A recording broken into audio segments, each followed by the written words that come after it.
दोस्तों, मध्य प्रदेश का एक व्यक्ति जो बहुत ही अय्याश होता है। उसके पास पैसे की कोई कमी नहीं होती है। उसकी एक बेटी होती है जो दिल्ली में रहकर एमबीए की पढ़ाई कर रही होती है। वो बिना वजह अपनी बेटी से मिलने के लिए जाया करता था और वहाँ पे एक होटल बुक करके रात में वहीं पे ठहर जाता था। वहाँ पे वो कॉल गर्ल को बुलाया करता था अपनी रातें रंगीन करने के लिए। पहले तो होटल का मैनेजर जो होता है वो मना करता है, लेकिन जब पैसे की लालच उसे लग जाती है तो वो सोचता है इसमें मेरा क्या जाता है। वो लड़कियों की व्यवस्था करना शुरू कर देता है। ये व्यक्ति उस मैनेजर से एक दिन कॉलेज गर्ल की डिमांड करता है। कहता है कि तुम मुझसे चाहे जितने पैसे ले लो, लेकिन एक कॉलेज की लड़की को मेरे पास भेज दो। उसके साथ ही मैं अपनी रातें रंगीन करना चाहता हूँ। होटल का मैनेजर पहले तो मना करता है, कहता है मैं इसमें कुछ भी नहीं कर सकता, ये तो बहुत रिस्की काम है। लेकिन जो व्यक्ति होता है वो कहता है कि तुम जितना पैसा मांगोगे मैं तुम्हें उतना ही पैसा दूंगा। इस पर होटल का मैनेजर मान जाता है। एक दिन उसके कमरे में एक ऐसी लड़की लाके खड़ा कर देता है जिसे देखकर इस व्यक्ति के होश उड़ जाते हैं। वो लड़की कोई और नहीं बल्कि इसकी ही बेटी होती है। जब इसकी बेटी की नज़र अपने बाप पर पड़ती है तो उसके पैरों तले से ज़मीन खिसक जाती है। लेकिन दोस्तों, उसके बाद बाप बेटी के बीच में जो कुछ होता है वाकई में बहुत हैरान कर देने वाला होता है। जी हाँ दोस्तों, जब आप लोग सुनेंगे तो शायद आप लोगों को बहुत हैरानी होगी। इसलिए इस वीडियो को पूरा ज़रूर देखिएगा, क्योंकि वीडियो के अंत में आपको एक बहुत बड़ी सीख मिलने वाली है। तो आइए जानते हैं पूरी घटना इस वीडियो में। लेकिन वीडियो में आगे बढ़ने से पहले बस वही छोटी सी रिक्वेस्ट, वीडियो को लाइक कर दीजिए। चैनल को सब्सक्राइब नहीं किए तो सब्सक्राइब ज़रूर कर दीजिए, जिससे मेरा हौसला बढ़ता रहे।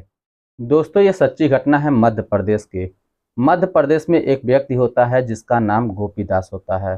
गोपीदास की एक प्लास्टिक की दुकान होती है। उसके पास पैसे की कोई कमी नहीं होती है। उसकी एक पत्नी होती है और एक बेटी होती है। बेटी का नाम चारू होता है। चारू पढ़ने लिखने में काफ़ी ज़्यादा होशियार होती है।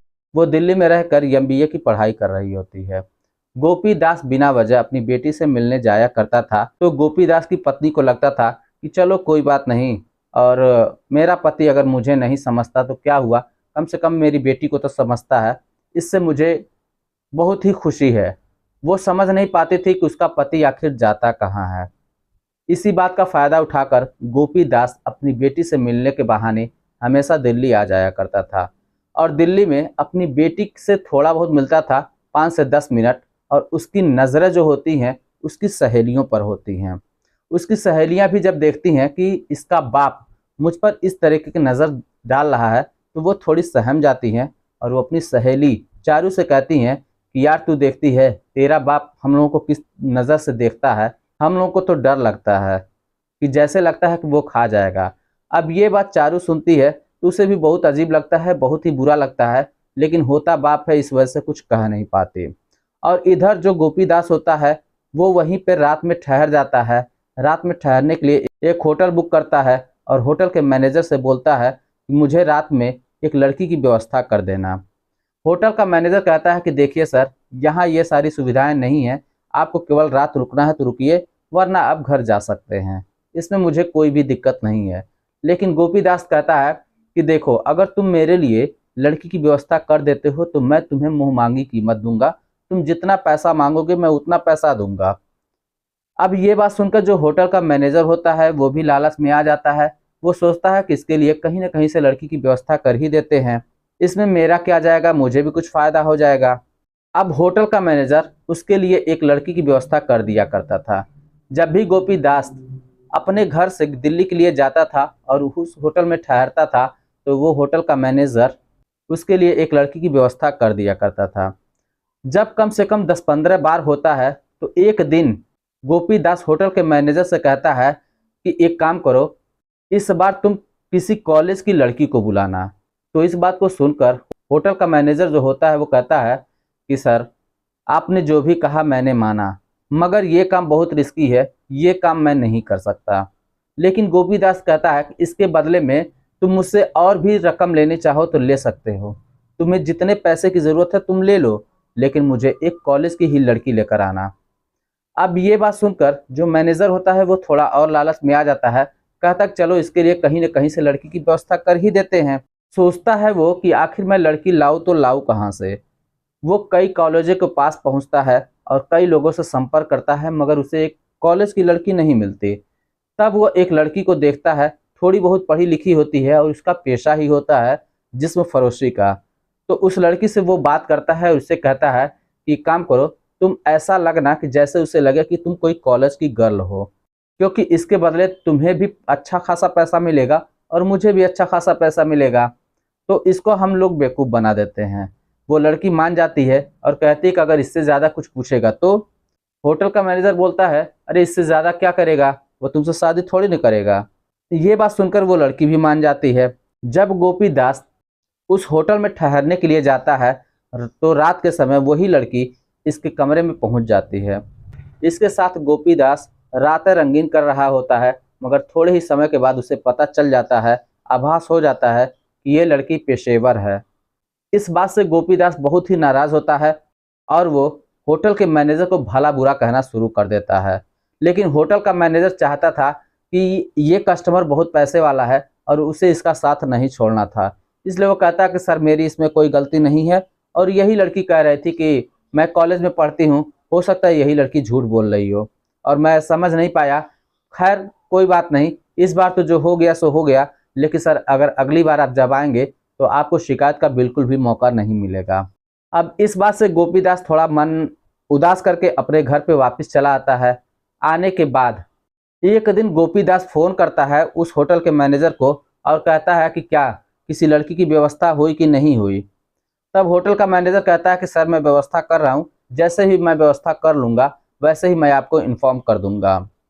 इधर गोपीदास जब होटल के मैनेजर से बातचीत कर रहा होता है, इसी दौरान उसकी बेटी घर पे आई हुई थी। तो माँ और बेटी गोपीदास की सारी बातें सुन लेती हैं। उसके बाद सोचती हैं कि आखिर ये करते हैं तो करते क्या हैं। चूँकि लड़की एमबीए की पढ़ाई कर रही होती है, इसलिए वो एक प्लान बनाती है कि इसका पता तो लगाना ही पड़ेगा, क्योंकि पिताजी हम लोगों को भी उतना पैसा देते नहीं, समय भी हम लोगों को देते नहीं हैं, फिर ये करते क्या हैं। अब जो चारू की माँ होती है, वो अपने पति के मोबाइल से किसी तरीके से वो नंबर निकाल लेती है। नंबर निकाल कर अपनी बेटी को दे देती है।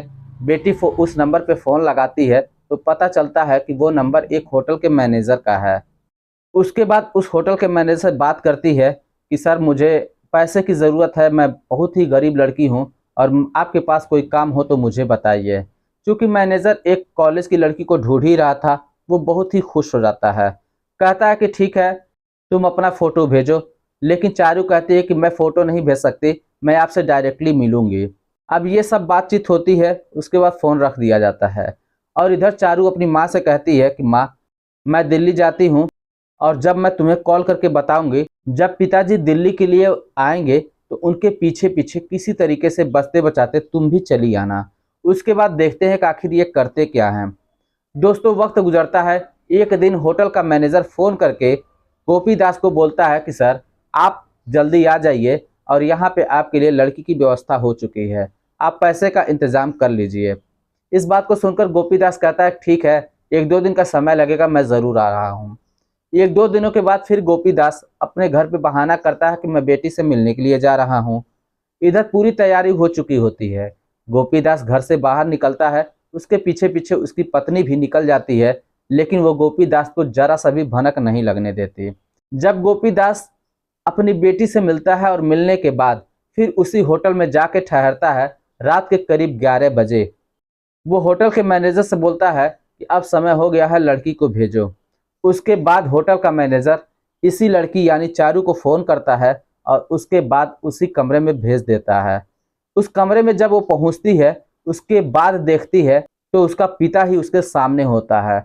जब गोपीदास अपनी ही बेटी को देखता है तो कंबल में अपना मुंह छुपाने लगता है और इधर जो चारू होती है वो मारे शर्म के कमरे से बाहर आ जाती है।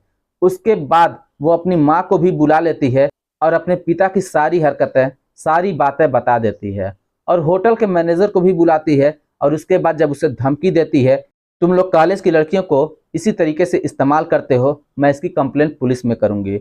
इस बात से जो मैनेजर होता है वो डर जाता है और उसके पिता की सारी पोल खोल देता है। उसके बाद चारू अपनी माँ को साथ में लेकर फिर घर वापस चली आती है। घर वापस आने के बाद वो अपने पति से तलाक ले लेती है और उसके बाद माँ बेटी एक साथ अलग रहती हैं। इसका जो खर्चा होता है चारू के नाना नानी उठाते हैं और जो गोपीदास होता है वो अलग रहता है। 1 साल के बाद चारू पढ़ लिख कर अच्छे नंबरों से पास होकर एक सरकारी नौकरी पा जाती है और उसके बाद माँ बेटी दोनों अच्छी हंसी खुशी ज़िंदगी व्यतीत कर रही है। तो दोस्तों ये रही कहानी। इस कहानी को सुनाने का मतलब किसी के दिल को ठेस पहुंचाना नहीं था, बस आप लोगों को सचेत करना था कि जो जैसा करेगा वो वैसा ही भरेगा। वैसे दोस्तों आप लोगों को कहानी कैसी लगी, आपकी जो भी राय हो आप हमें कमेंट बॉक्स में लिखकर ज़रूर बताइएगा। चलिए फिर मिलते हैं नेक्स्ट वीडियो में, तब तक के लिए जय हिंद।